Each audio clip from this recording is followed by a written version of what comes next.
নমস্কার, welcome to my channel Soumishil. Shri Shri Radhakrishna Gopal Shrimad Bhagavad Gita. আজ 20 August 2026 আমি বৃহৎ ও সচিত্র অষ্টাদশ পুরাণ সমগ্রের তৃতীয় অধ্যায়ের মহামুনি বায়ু ও কর্মফল এর কিছু অংশ পাঠ করছি। 40 পৃষ্ঠা। শ্রী শ্রী অষ্টাদশ পুরাণ সমগ্র কি জয়। শ্রী শ্রী রাধাকৃষ্ণ গোপাল শ্রীমদ ভগবদ গীতা কি জয়। রাধে কৃষ্ণ, রাধে কৃষ্ণ, রাধে কৃষ্ণ। মুনিগণ, এই মহান পুরুষকে আদি সচেতন সর্বগত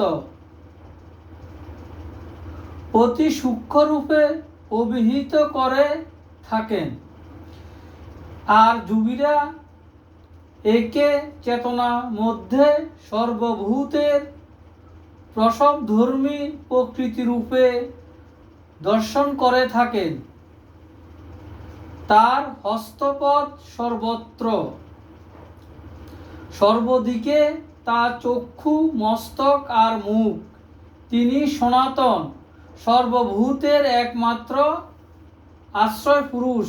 তিনি ভূতাত্মা, মহাত্মা ও পরমাত্মা।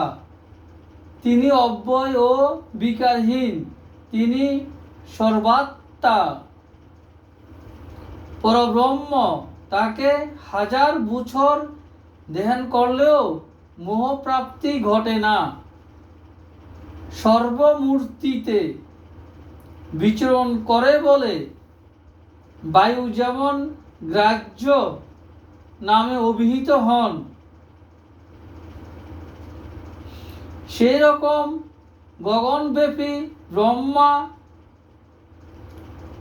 পুর অর্থাৎ দেহ মধ্যে অবস্থান করেন বলে পুরুষ নামে বিশেষিত হন।